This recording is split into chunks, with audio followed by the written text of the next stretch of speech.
Welcome to the Nostalgia Film Society. I love movies, good movies, bad movies, everything in between. But there's certain movies or TV shows that just kind of have, this sentimental feeling or remind you, of when you were growing up.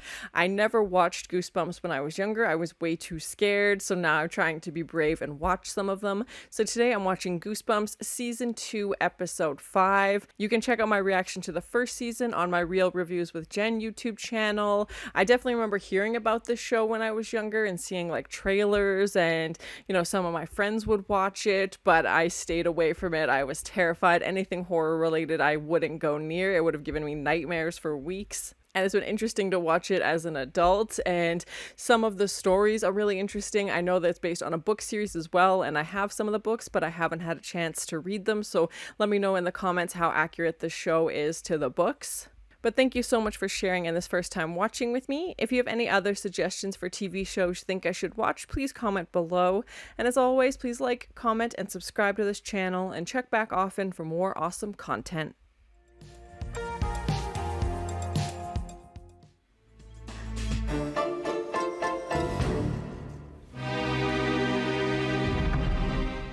Worm World. Oh god, so gross. We're gonna prove that worms can survive just about anything. Heat, cold, stretching, even cutting them in half. Oh, leave the worms alone. Yeah. Worms can't feel anything. You don't know that. Experiments are gonna be our project. You can forget it. What are you gonna do? Use dolls to act out a story from the X-Files? If you must. I haven't seen the X-Files. That's also on the list. Cycle of a robin. We have a nest and eggshells and everything. Oh my god. Must have been something it ate. These guys are jerks. I hate you. Oh my god, poor kid. I'll get you for this, Todd. You'll be sorry. Ooh, I'm so scared. Oh god, so many worms. It's reminded me of another episode in season 1 where there was like worms in this guy's bed. Oh my god, it's alive! It's alive! If you want to grow someone out.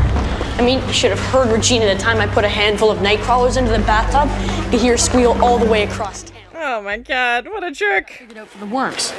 It's like a racetrack, only the different tracks have different surfaces. Sandpaper, rocks, sticky stuff. Now he's racing worms. Oh, the spaghetti has a worm in it. Ew. Nature survivors. Gross. Oh, gross. Is this supposed to be funny? I didn't do it. Sure, that's why you want to swap? You and your stupid jokes. Why would I? Those are definitely real worms. Whoa. Yep. One way to lose a friend, put worms in their spaghetti. I mean, who hasn't been there? No wonder I don't get in here more often. Guy really likes worms. Yeah, he knows his thing. Oh my god, so many specimens in worm art. Art department must have had fun with this one. Oh my. Now, Then how are those worms getting my lunch? well, it wasn't me.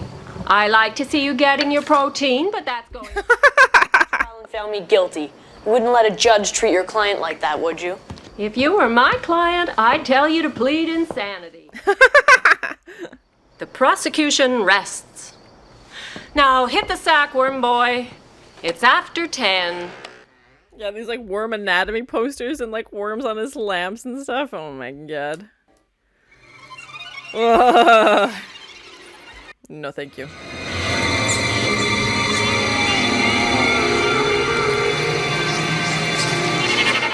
Ew! Oh god, on his pillow? That's so gross.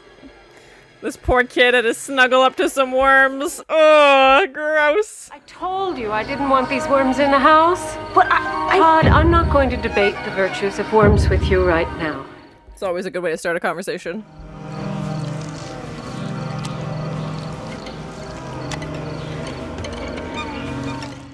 I wonder if his audition was like, how comfortable are you handling slimy worms? Oh, they're gonna find their way out. They're mad.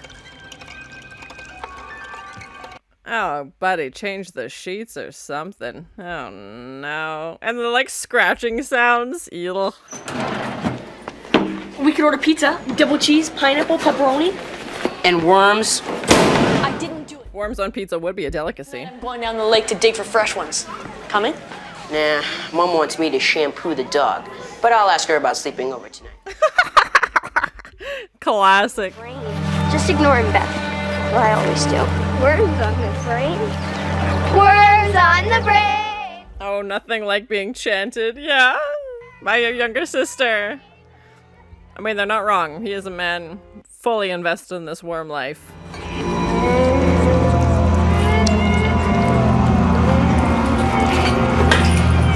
They're like having a little meeting with these three worms. Like, yes, we ride at dawn. Someone!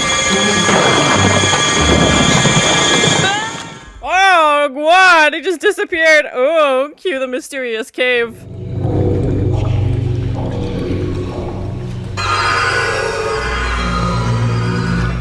He just had to go out looking for his worms, and now he's in this spooky cave. And like the blue and green lighting, like we've seen that before in Goosebumps episodes as well. And green, obviously, being a big part of the Goosebumps like logo.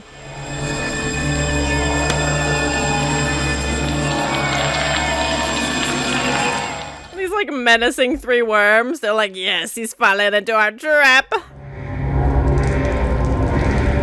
Todd, we will make you squirm. Did the worms leave that note for him? Is that a worm joke? Oh god, the worms are writing it! Oh my god, that's so creepy. Yeah, they're like digging the little holes in the message.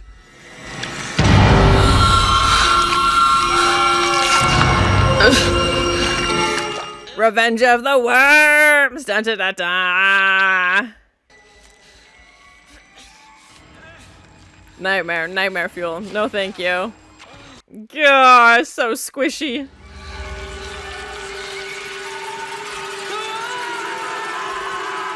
And the fact that the worms are like talking to him and sending him messages now? No thank you. No thank you. Oh! Help! Someone! I think it's too late for you now, but the giant worm monsters got you.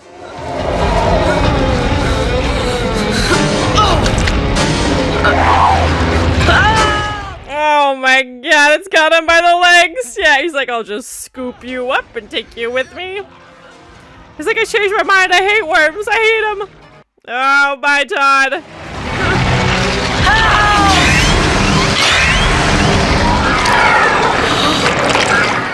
Oh, gross.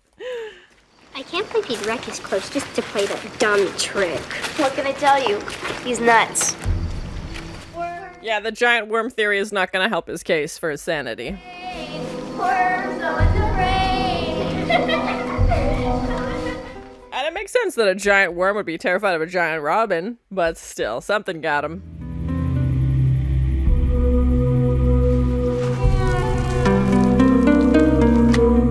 It's like, you know what, actually, I'm good with worms. I'm gonna find a new obsession. Yeah, it's like, I'm done with this. I'm gonna watch a video. You're in charge of popcorn. Sure. I'll be right down. He's like, now I will study birds, because they saved my life, so now I'm gonna be into them. Whoa! That one got away. Don't work so hard.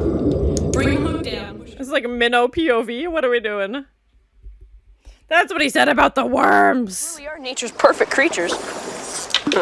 That's what you said about worms. I know, but fish are way better. Now he's gonna be obsessed with fish, yeah. All we need is a few experiments. How long can fish live in hot water or cold water? How long can a freshwater fish survive in salt water? Stuff like that. That just seems like torturing them. Yeah, exactly. We've got to be scientific about this. Telling you fish can't feel anything. This guy. Oh my god, it's horrible. He should not be near animals of any kind. Aw, nuts. Got away. Took my bait, too. I hope I catch one. Can't wait to start my experiment. This kid has to stop using the word experiments. He's getting real creepy about it. Nature survivors. I'm gonna have a bite of your sandwich, okay? My sandwich? I thought it was your sandwich. With the string attached to it. Oh, goodbye! Oh, the fish is fish food now. Ah, fish joke. I'll keep on fishing, I promise. I'm too small. You gotta throw me back. You guys will you a nice fish? Please let me go. Like I was talking to them now.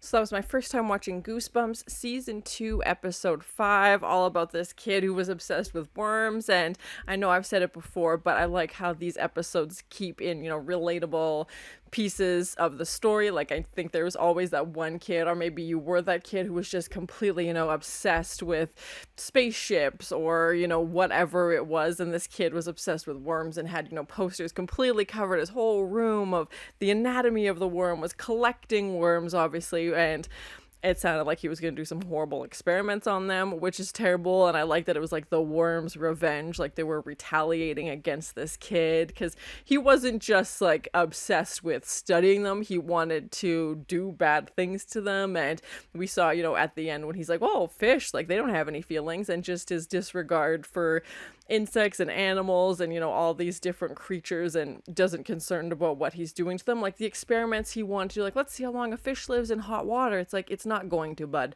You're gonna boil it alive. Like, that's what's gonna happen.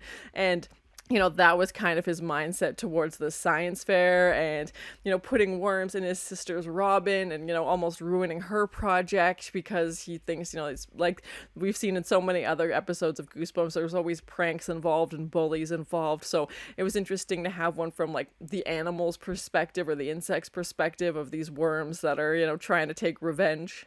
I definitely feel like those were real worms. They were, very realistic, and I don't think CGI would have been used for that, because worms are pretty obtainable things to get, and just the mounds and mounds of them. And like I said, it reminded me of an episode in season 1 where this guy had worms in his bed. It was this plant dad, and there was the earth, and it looked like they used the similar, action scenes for that, with like this pulsating earth, moving up and down with the dirt. And we had, our 3 worms that would come up out of the dirt, and it looked like they were trying to talk to each other or plot against, Todd, and like seek their revenge. And we had a parent in this episode, which is not common. Like, I feel like a lot of the episodes are around the kids and their stories, and we assume that they have parents, obviously, but we don't usually see the parents on camera. And to see this mom who was a lawyer, and it seemed like she was, successful and was doing okay. And it's interesting, what careers they give the parents, how involved they are, if it's a single parent, what the situation is going to be. But I like that they don't make it solely about the parents, and they focus more on the kids, as obviously the target audience for this is kids. And I'm curious if the books are written from the perspective of the kids. So yeah, let me know in the comments how true this episode is to the book. Like I said, I haven't read them before. And we have that giant worm monster, when Todd falls into the cave, and, he's out trying to hunt for worms again. And, this giant creature's trying to drag him back into the cave. And of course, his sister shows up, just in time to save him with her bird prop. But the fact that this giant, worm monster exists, and his sister's just like, okay, worm, like chanting, worms on the brain, and just being like, okay, this guy's, nuts. He's just obsessed with worms, and that's all he talks about. And they don't take any credibility into these claims of a giant worm monster, because also, why would they? And the way it was built, I thought looked decent. Like, it was super gross and slimy, and you didn't really see a ton of it, but you could tell obviously that's the effect they were going for, was this giant worm. And having, the worms and the spaghetti, and, spaghetti is long and stringy and can be a little slimy, and the fact that, worms would kind of blend in well with that. And, as soon as his friend takes a bite of it, he's like, why were you doing this? Like, what's this prank? And Todd, instantly blames Reggie, his sister, and obviously it wasn't her. It was, the worms trying to have their revenge and trying to get back at Todd for all the things he's been doing. And for them to be on his pillow, like, I felt bad for that kid, because it looked real, and that kid definitely had to put his face into real worms. I don't know if that kid was grossed out by it or not. It would have grossed me out for sure, but he just put his whole face into the dirt and the worms, and, then puts them in the jar, and again thinks it's his sister doing this to him and pranking him. I liked the cave set, and we've seen that blue and green lighting before in previous Goosebumps episodes, and just this whole other, world that this cave lives under the swamp, basically, as he falls through, this heavy fog, late at night. And the fact that the worms had been digging a message for him, super creepy. Like, again, you think of a worm wouldn't be menacing because it's pretty small and, you know, doesn't have teeth or anything like that. But the fact that it was literally leaving this cryptic message, like it was talking to him, saying like, we're gonna get you, Todd. So unsettling. Like nobody else was down there. Nobody else wrote that message. It was definitely the worms. And then they have the shot of the worm like digging through to continue writing the letter. And yeah, just, I wasn't expecting that. Like we obviously knew the worms had, you know, done other things like crawling into the spaghetti in his bed, but for them to start communicating was very bizarre. And there's usually, you know, a twist involved with the episode. This, you know, we have Todd being sucked into the lake. It was very obvious that there was a string attached to the sandwich. Again, I'm not gonna go too far into it. It didn't really ruin it for me. I know this is, you know, a bit of an older show as it is. And then he's in with the fishes and is kind of talking to the fishes, being like, guys, I didn't mean it. Because his next big plan was gonna move on to fish and start doing experiments on them. And they're like, no, we're not doing any of this. And making him, you know, swim back to shore basically. And just the fact that he could somehow talk to them and knew what they were planning to do to him, and it did not sound good. Overall, I thought it was an okay episode. I like how they make, you know, the characters realistic, and having, you know, a kid who's obsessed with something, whether it was, you know, baseball cards or cars or whatever it is, and this kid's obsessed with worms, and just the decoration of his room, you know, to have all these details of worms, and to have, you know, the perspective of the worms trying to get back at him was something we haven't really seen a ton of. So that was interesting. I like that we had this parent character in this episode as well. And I thought the, you know, giant worm looked creepy. And this is definitely like a squishy, slimy episode. If you don't like bugs or insects or any of those things, this probably would have been more gross than scary, I would say. But thank you so much for sharing in this first time watching with me. If you have any other suggestions for TV shows you think I should watch, please comment below. And as always, please like, comment, and subscribe to this channel. And check back often for more awesome content. Worm World. Oh, God, so gross. One way to lose a friend, put worms in their spaghetti. I mean, who hasn't been there? Worms on pizza would be a delicacy. Oh, what? He just disappeared. Oh, cue the mysterious cave. God, that's so creepy. Yeah, they're like digging the little holes in the message.